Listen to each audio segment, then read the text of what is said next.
I didn't know my life was about to split in half on a dirt trail beside a stream. 1 minute, my 10-year-old son Jake was skipping over roots, showing me a rock he swore looked like a dinosaur egg. The next, we stepped back into the campsite, and it was like the entire world had been deleted. Not packed up. Not we moved to a better spot. Gone. The tents, the vehicles, the coolers, the chairs, the lanterns, even the first aid kit that had been sitting near the fire ring.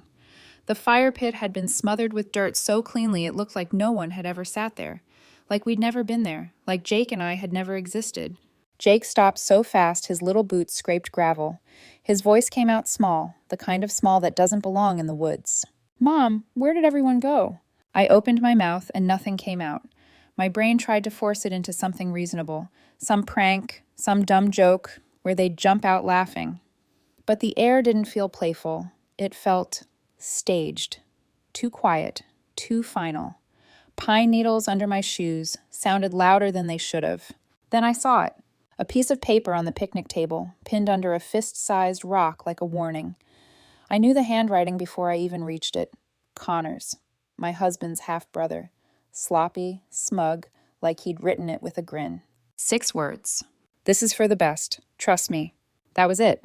No explanation, no apology, no "we'll be back," no "Jake is safe." Just that, like abandoning a child in the wilderness, was a reasonable decision you could summarize in a sentence. Jake tugged at my sleeve again, harder this time. "Mom, did Dad go looking for us?" My heart didn't skip. It stopped, cold and absolute, because in that moment I understood something I wasn't ready to say out loud. They hadn't wandered off. They'd left us on purpose, and my husband was one of them. This is that story. Let me start at the beginning. Before the trees, before the note, before I learned what silence can do to a child's eyes. My name is Grace Harrison, and for a long time I thought if I worked hard enough, loved steadily enough, endured quietly enough, marriage would eventually reward me with peace. I was wrong. By the time we reached year 12 together, 9 of them married, my marriage to Mark wasn't breaking in one dramatic explosion. It was dissolving the way sugar disappears in hot water, slowly, completely, until all you're left with is a taste you can't ignore. Mark and I used to be partners, the kind that finished each other's sentences, the kind that stayed up too late planning a future that felt bright and certain. We met when I was fresh out of school, hungry to prove myself, and he was already deep in the obsession that would become his entire identity, his startup, TechPoint Industries. Back then it sounded romantic, a dream in a garage, late nights and cheap coffee and big promises. He'd look at me like I was part of the vision, not just a person standing beside it. When we got married, he held my hands and said, "Everything I build for us." And I believed him. I had my own career too, marketing. I wasn't helpless. I wasn't sitting at home waiting to be chosen. But somewhere along the way, my job became the flexible one, the one that could bend when life demanded it.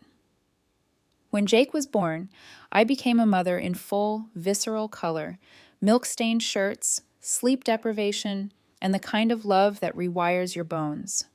Mark loved Jake, I never doubted that. But love isn't the same thing as presence. Mark worked 80-hour weeks like it was a badge. He'd come home with his mind still inside his laptop, fingers still typing in the air, eyes glazed like he was seeing spreadsheets on the ceiling. I learned to talk to him in short sentences. I learned to schedule my needs for later. Later became years. Then I got laid off. It wasn't dramatic. No scandal, no screaming. Just a polite meeting, a folder slid across a desk, and my entire routine collapsing in the space of 10 minutes. I told Mark that night, trying to keep my voice steady. He kissed my forehead like you comfort a child and said, "We'll be fine." But the next morning, he was already back on calls. After that, things got worse fast. Not because we were suddenly poor, but because I was suddenly visible to myself. Without a job to distract me, I could feel the emptiness in our house like cold air. I could hear every missed question, every half-listened answer, every moment Mark chose his company over our marriage without even noticing he was choosing. I tried at first the way wives are trained to try. I told him I was struggling. I told him I felt like I was drowning. I told him I needed him to look up from TechPoint and see me. Mark said I was blaming him for not being a mind reader. He said he was doing everything for our future. He said I didn't understand pressure. He said, "Grace, I can't carry everything." The funny part is, I wasn't asking him to carry everything. I was asking him to carry me, just a little, the way I'd carried him for years. And in the middle of all that, my job gone, my marriage hollow, Mark suggested we should reset. He said maybe we needed time away, something simple, something grounding. That's when I suggested the camping trip. Not just any trip, a trip with my family and friends, a forced togetherness, a circle of laughter and campfires and old stories, like we could borrow someone else's warmth and pretend it was ours. The group was supposed to be harmless. Connor, Mark's half-brother, the one who still acted like life was a college party even though he was pushing 40, and two of my old college friends, Lisa, sharp and judgmental in a way that always made me feel examined, and Monica, who lived inside her phone like the screen was safer than real life. Mark never liked any of them. I never blamed him for that. They had their flaws. But I told myself a weekend in the woods might soften us, might remind Mark who I was when he first fell in love with me, might remind me why I stayed. And then Jake overheard us. He came running into the room with that bright, exploding excitement only 10-year-olds can carry without shame. He started asking if we'd see bears, if we could fish in the stream, if he could build a fort. Mark looked at him and melted. I saw it, the father in him, the part of him that still knew how to show up. So we agreed to go. And I didn't realize that decision wasn't a reset. It was a trap. The problems didn't start in the forest. They started in the quiet spaces between sentences, places I'd trained myself not to look too closely. From the moment we packed the car, something felt off. Mark moved through the house like he was already somewhere else. He double-checked the camping gear with military precision, but barely looked at me while he did it. When I asked if he was excited, he said, "It'll be good for Jake, not for us." That distinction sat heavy in my chest. Connor arrived first, revving his SUV into our driveway like it was a performance. The cracked taillight blinked unevenly, something he'd promised to fix for years, and never bothered with. He hopped out wearing mirrored sunglasses and clapped Mark on the shoulder a little too hard. "Ready to unplug, man?" he said, grinning. Then his eyes slid to me, not hostile, not friendly, appraising. Lisa followed in her sedan, already annoyed by the gravel. She stepped out with that tight smile she used when she was deciding who in the room she ranked above herself. Monica barely looked up from her phone as she arrived last, thumbs flying, even though she kept complaining there'd be no service. I watched them all from the porch, Jake tugging excitedly at my hand, and felt a strange awareness bloom in my stomach, like I'd invited witnesses into a marriage that was already bleeding. The drive to Olympic National Park took nearly 4 hours. Connor led the way, blasting music through his open windows. Mark followed behind, hands tight on the steering wheel. Jake sat in the back seat, peppering us with questions about wildlife and whether bears could smell snacks through backpacks. I answered. Mark nodded occasionally. The trees blurred past the window, tall and silent, like they were listening. I tried to talk to Mark, about work, about the trip, about anything, but his responses stayed clipped. When I reached over and rested my hand on his arm, he didn't pull away. But he didn't lean into it either. When we arrived at the campsite, late afternoon sunlight poured through the pines like honey. It should have felt peaceful. Instead, it felt staged, too perfect, like the opening scene of something you don't yet realize is a warning. Connor was already opening beers. He tossed one to Mark and another to me without asking. When he handed mine over, his fingers lingered just a second too long. "Relax," he said lightly, like he was reading something in my face I hadn't said out loud. Lisa set up her tent with crisp efficiency, every stake measured, every line straight. Monica wandered in circles, searching for a signal that didn't exist.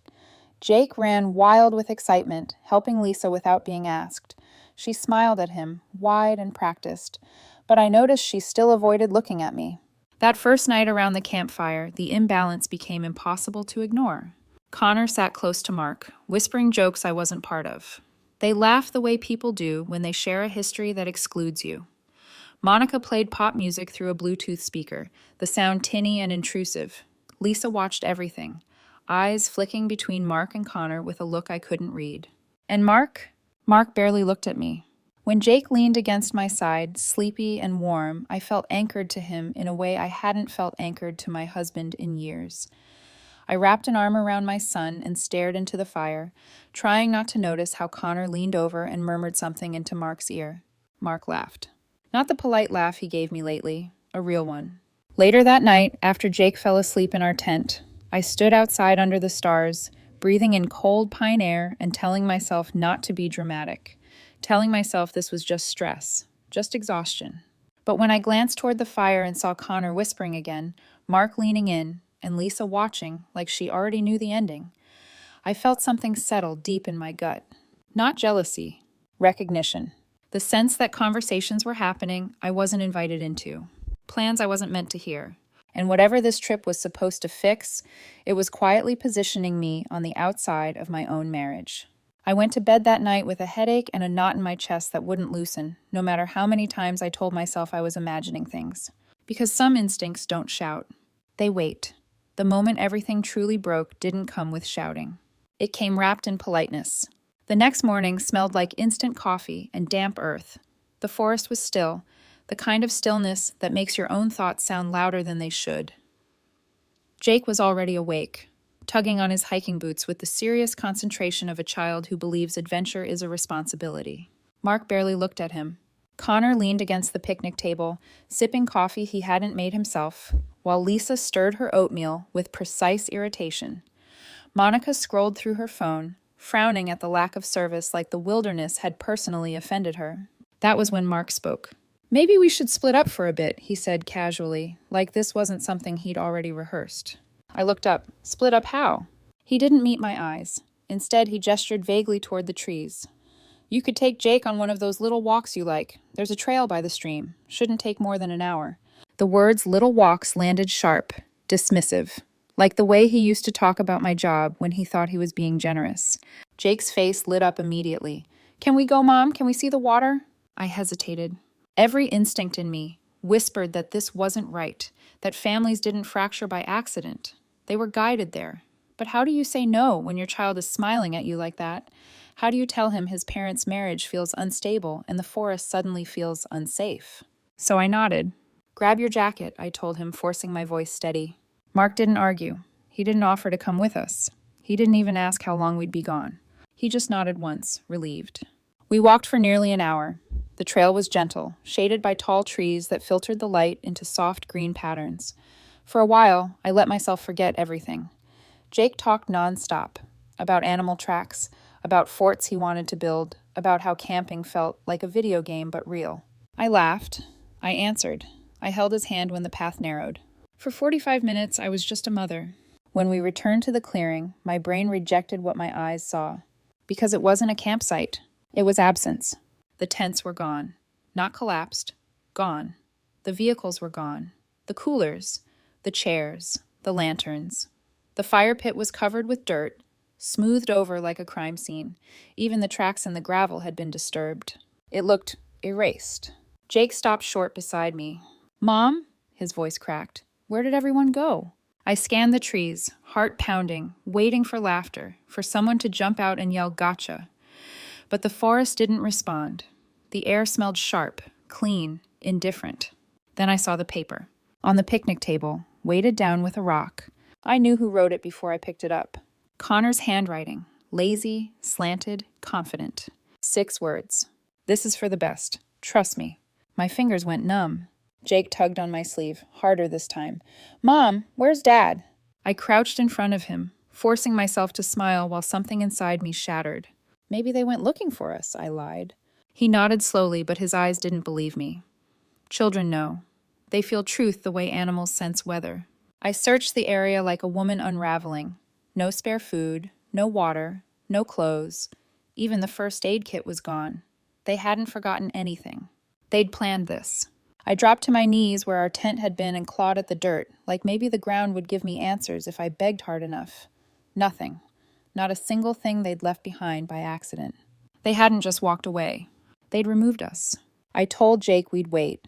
He sat on the ground, knees pulled to his chest, watching the trees like they might betray him again. But I already knew. The moment I read that note, I understood the truth I wasn't ready to say out loud. Mark wasn't lost. Mark had chosen. And he'd chosen to leave his own child behind. As the sun lowered and the shadows stretched longer, I wrapped my arms around Jake and felt something dark and steady settle into my chest. Shock gave way to clarity. This wasn't a misunderstanding. This was abandonment. And it was only just beginning. Shock doesn't scream. It goes quiet. After the first wave of panic passed, after I'd searched the clearing, checked the riverbank, called Mark's name until my throat burned, I felt something else take over, something colder, slower, like my body understood before my heart was ready to. They weren't coming back. Jake sat beside the picnic table, knees tucked to his chest, tracing lines in the dirt with a stick. He didn't cry. That scared me more than if he had. I forced myself to breathe evenly, to move with purpose. Fear is contagious, and I couldn't afford to give it to him. "We'll wait a little while," I said gently, "just in case." He nodded. "Okay." But his eyes stayed fixed on the trees. Minutes stretched into hours. The sun slid lower, light thinning between the pines. I walked the perimeter twice, then again, hoping to find something, anything, they'd missed. A water bottle, a snack wrapper, a scrap of decency. Nothing. Jake's stomach growled. I gave him one of the granola bars from my backpack. He broke it in half and tried to hand me the larger piece. "I'm not hungry," I said quickly. He studied my face, then nodded, though we both knew it wasn't true. As the temperature dropped, I pulled the emergency blanket from my pack and wrapped it around him. The silver crinkled loudly in the quiet. I hated the sound. It felt too exposed. We moved under the wooden shelter near the table, the only structure left behind like a cruel afterthought. Jake leaned into my side. I rubbed his back slowly, rhythmically, the way I used to when he was younger and the world felt too big for him. Inside my head, everything was chaos. How long had they planned this? Did Mark look at me that morning knowing he was going to leave his son in the woods? Did he kiss Jake goodbye in his mind? Or had he already decided Jake was collateral? I replayed every conversation from the night before. Connor's whispering, Mark's laughter, Lisa's knowing stare, Monica wandering off to take a call that couldn't possibly go through. They'd been coordinating, smiling, waiting for me to take Jake away. Guilt crawled up my spine. I took him. I was the one who agreed to the walk. I was the one who didn't listen to that quiet voice in my gut. I told myself I was protecting Jake from tension, from arguments, from the truth of a marriage cracking under pressure. And I walked him straight into danger. The sky darkened. Shadows lengthened. Night came fast in the mountains, like someone flipped a switch. I didn't cry. I couldn't. Every snapped twig made my muscles tighten. Every gust of wind sent my hand instinctively to the small knife clipped inside my pack. I stayed awake, eyes scanning the darkness, body curled protectively around my son. What kind of people leave a child behind? Not just Mark. Connor, Lisa, Monica, people who'd shared meals with us, celebrated birthdays, watched Jake blow out candles. They didn't just abandon us. They erased us. At dawn, I walked to the stream and splashed freezing water on my face. My reflection stared back at me, eyes sunken, jaw tight, hair wild. I barely recognized myself. When I returned, Jake was stirring. "Are they back yet?" he asked, hope flickering weakly. "Not yet," I said, helping him to his feet. Hope, I realized, could be dangerous. It keeps you still when you need to move. I gathered what little we had, the map, the knife, the empty water bottle, the flashlight. I tore Connor's note into tiny pieces and buried them under the dirt, like I could bury the lie with it. Jake watched silently. "Where are we going?" I tightened the straps on my pack and met his eyes. "We're going to find help," I said. "We're going to be okay." I wasn't sure I believed it yet, but I knew this. Whatever Mark and the others thought they were doing, they'd made one fatal mistake. You don't abandon a mother and her child and expect them to disappear. I took Jake's hand, turned toward the stream, and made my first real decision since the campsite vanished. Water leads somewhere, and I was done waiting to be found. Following the stream felt like choosing motion over madness. The water cut a narrow, determined path through the forest, cold and relentless, sliding over rocks like it knew exactly where it was going. I kept Jake close, never more than an arm's length away. Every few steps, I looked back to make sure he was still there, still breathing, still real. At first, the walk felt manageable, difficult, but possible. I told myself this was temporary, that we'd find a ranger station, a road, someone who would explain this was all a horrible mistake. I lied to myself with purpose. The trail disappeared faster than I expected. What started as packed dirt dissolved into moss and roots, then into nothing at all. We climbed over fallen logs, ducked beneath low branches, pushed through thorns that caught at our clothes like hands trying to pull us back. I used the knife to cut through brambles, my palms stinging every time a thorn slipped past my grip. Jake stumbled once, and I caught him before he fell. He laughed it off, but his laugh sounded thinner than usual. I kept my voice light. "This is like those survival shows you love." He looked up at me, thoughtful. "Yeah," he said, "but the guy on TV has a camera crew." I laughed, an actual laugh, sharp and unexpected. "Well," I said, "you've got me. I'm your crew." That seemed to satisfy him. For a while. By midday, the water bottle was empty. We stopped where the stream widened into a shallow pool, sunlight breaking through the canopy in pale shards. I filtered water through a piece of cloth, let the dirt settle, and prayed it was clean enough. Jake drank slowly, carefully. Then he suggested we catch fish. "One step at a time," I told him. We kept moving. I found thimbleberries growing in a patch of light and triple-checked them before letting Jake touch them. We ate until our fingers were stained red. They tasted tart and sweet, and for the first time since the campsite, Jake smiled. That night, we stopped in a clearing where the ground flattened and the moss was thick and dry. I gathered bark and branches, scraping the knife against a rock until my arms burned. When the spark finally caught and the fire flickered to life, Jake clapped like it was magic. We shared the last granola bar. I gave him the bigger half. He tried to give some back. Then he asked quietly, "Do you think Dad got lost too?" I stared into the fire longer than I should have. I think," I said slowly, "your dad made a mistake." He nodded. He understood more than I wanted him to. As the days blurred together, everything intensified. The hunger, the cold, the way Jake's steps grew slower, his voice softer. I rationed water carefully, gathered berries, dug up wild onions we chewed through with grimaces.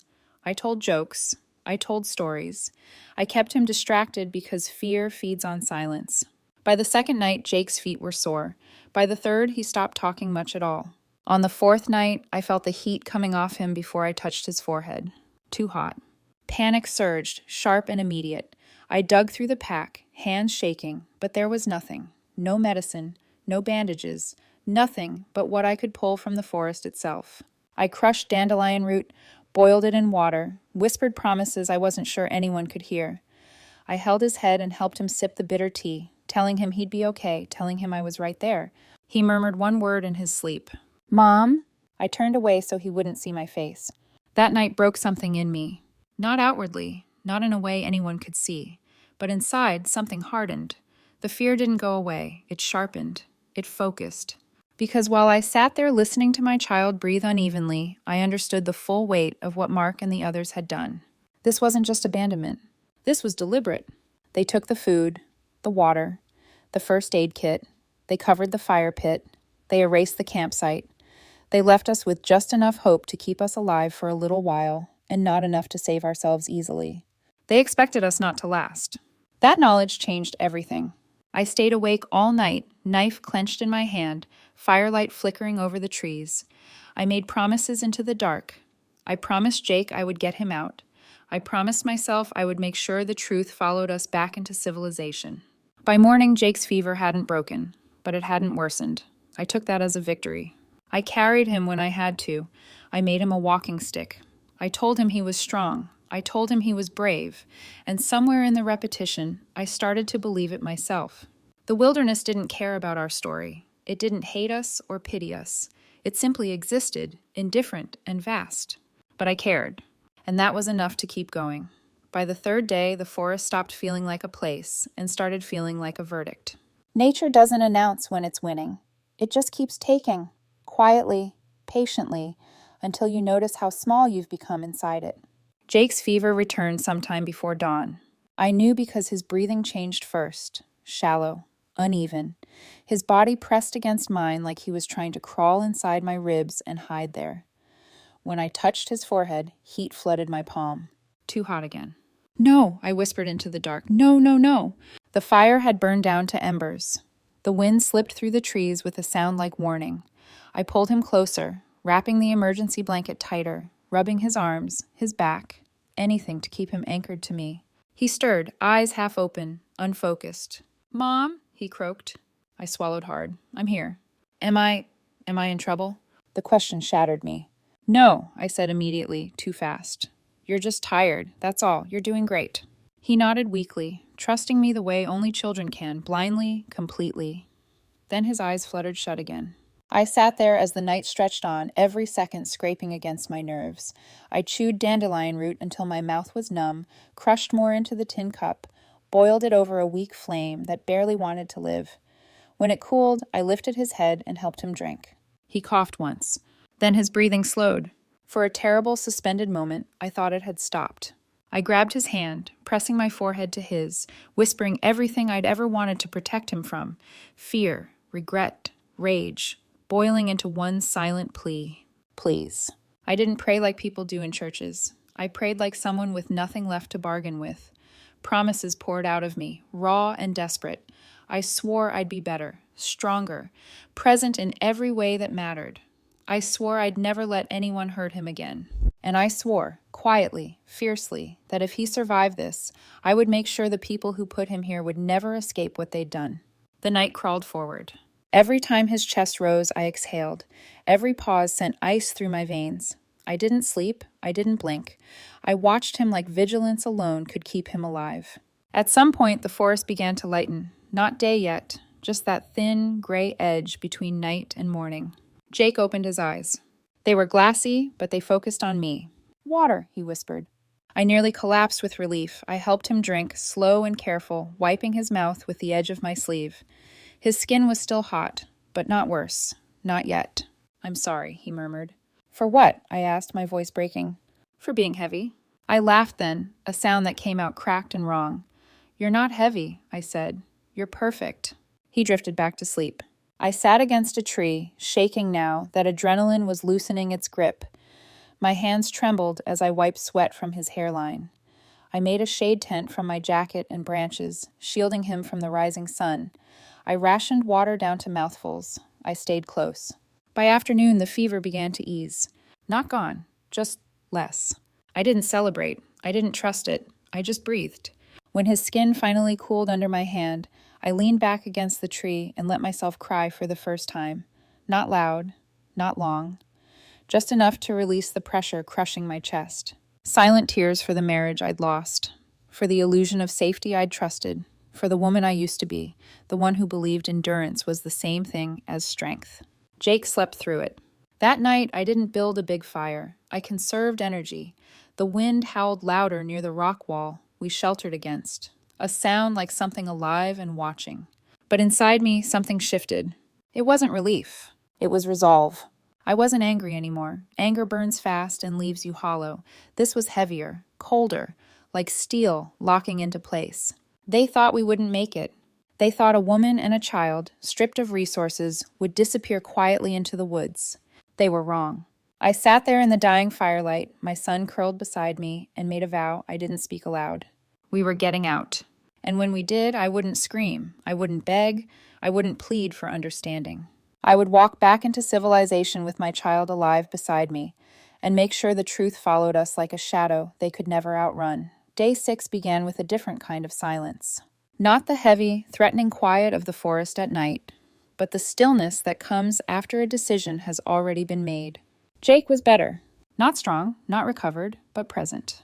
His fever had finally broken during the early morning hours, leaving him drained and fragile, his cheeks hollow, his lips pale. When he opened his eyes and looked at me, there was no longer that fog of delirium clouding his gaze. That alone felt like a miracle. "Where are we going today, Mom?" he asked, his voice rough but steady enough to hold meaning. "Somewhere better," I thought. "Somewhere safe," I said out loud. I helped him drink water and gave him the last of the spruce tips I'd saved. He chewed slowly, obediently, like he understood this was no longer an adventure. It was survival. I studied the landscape with new eyes.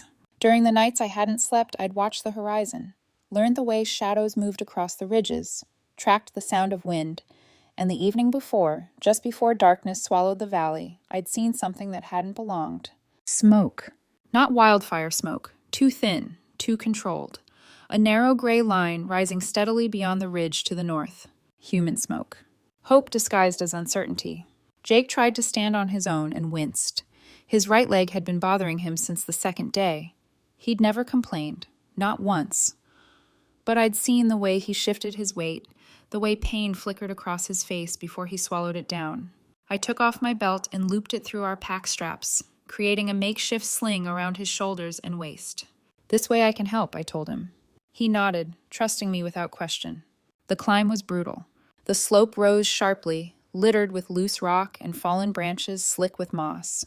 My boots slipped more than once, and every time they did, my heart leapt into my throat.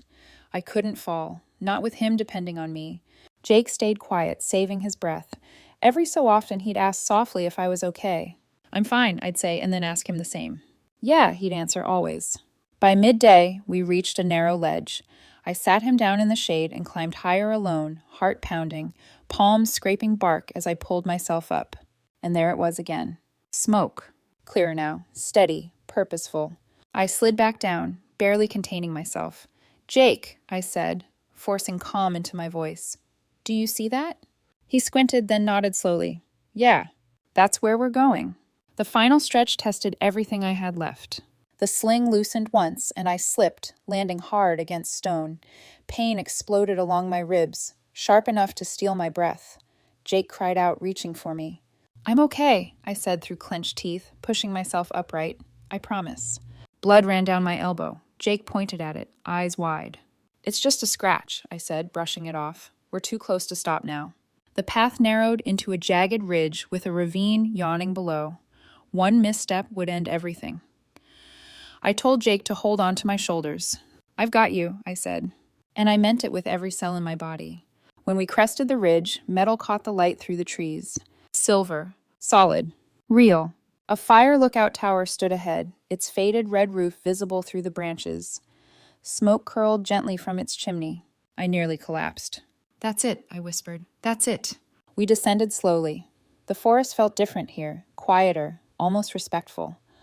I knocked on the door at the base, shouting for help. No answer. I found the staircase and hoisted Jake onto my back, every muscle screaming as I climbed. At the top, the door creaked open. Empty, but stocked.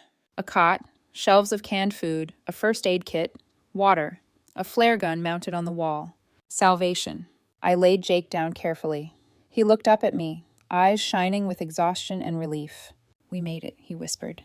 "Yes," I said, my voice breaking. "We did." After tending his foot and feeding him almonds and water, I stepped outside as night fell. The sky darkened. The wind stilled. I lifted the flare gun, aimed it toward the clouds, and fired. The flare hissed upward, blooming red against the dark, loud, undeniable. I waited. And 30 minutes later, I heard it. Rotor blades. The sound cut through the night like a promise. They saw us. As the helicopter descended and medics rushed forward, Jake reached for my hand. I held on. Because this moment was the pivot. They thought we'd disappear. Instead, we were coming back. And everything was about to change. When I woke up, the first thing I heard was a machine breathing for me. Steady, mechanical, alive. The second thing I felt was weight. An IV tugging at my arm, stiffness in my ribs, a dull ache that told me my body had finally registered what it had been through. The room smelled like antiseptic and clean sheets, a smell so foreign after days of dirt and smoke that it made my eyes sting. Then I turned my head. Jake was asleep in the bed beside mine, tucked under a hospital blanket that swallowed his small frame. His face was clean, warm, safe. I let out a breath I hadn't realized I'd been holding for days. A nurse noticed I was awake and smiled gently before stepping out. Minutes later, the door opened again, but this time it wasn't a doctor. It was a man in a dark suit holding a badge. "Mrs. Harrison," he said calmly. "I'm Agent Coleman. FBI." The word didn't fully land at first. My brain was still moving like it was underwater. "Your husband," he continued carefully, "filed documentation last week declaring you and your son deceased." The room tilted. "What?" I whispered. He nodded once. A death declaration. Not missing, not endangered, deceased. My stomach dropped so hard it felt like falling all over again. Off a cliff, into cold air, into truth. "She filed for insurance," he went on. 2 policies, one personal, one tied to TechPoint Industries. Total value, just over $3 million. I stared at Jake, sleeping peacefully. The idea of his name listed as dead somewhere in a system making my hands tremble. "They thought we wouldn't find you," Agent Coleman said quietly. They thought you wouldn't survive. The word they echoed. Connor, Lisa, Monica, and Mark. Coleman laid documents out on the tray table, copies of forged letters, a fake psychiatric report claiming I was unstable, notes written in handwriting meant to look like mine. They said I'd had a breakdown, that I'd taken Jake into the woods intending to disappear.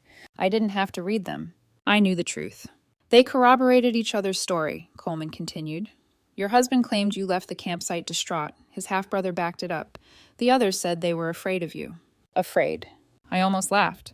They even notarized a new will, he added. Your husband was the sole beneficiary.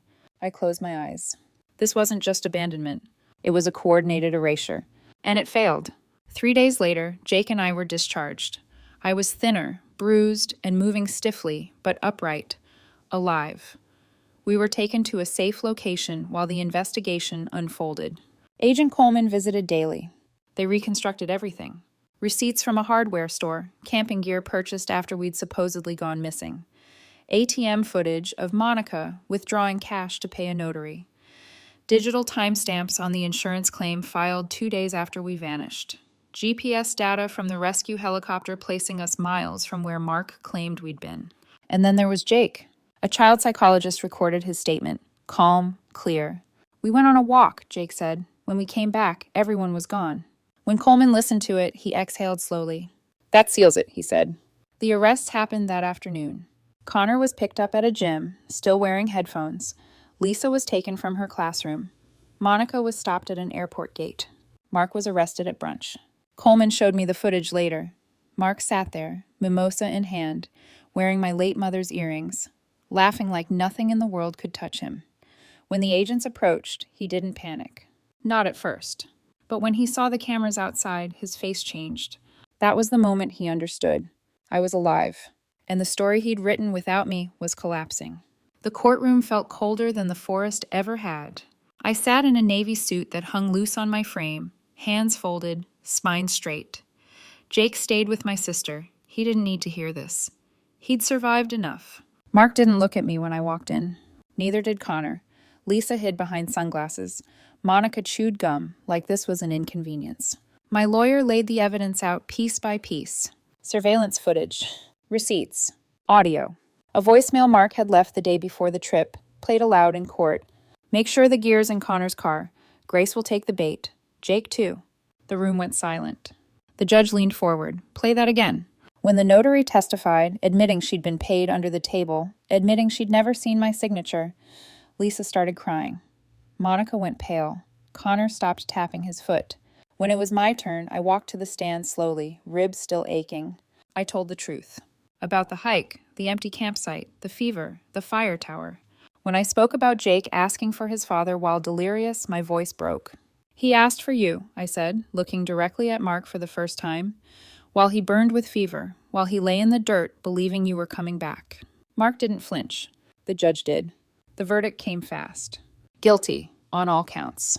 Insurance fraud, conspiracy, attempted child endangerment, falsification of legal documents. Sentences followed. Mark got 15 years. Connor got 12. Lisa and Monica each got 10. As they were led away, no one looked at me. They didn't need to.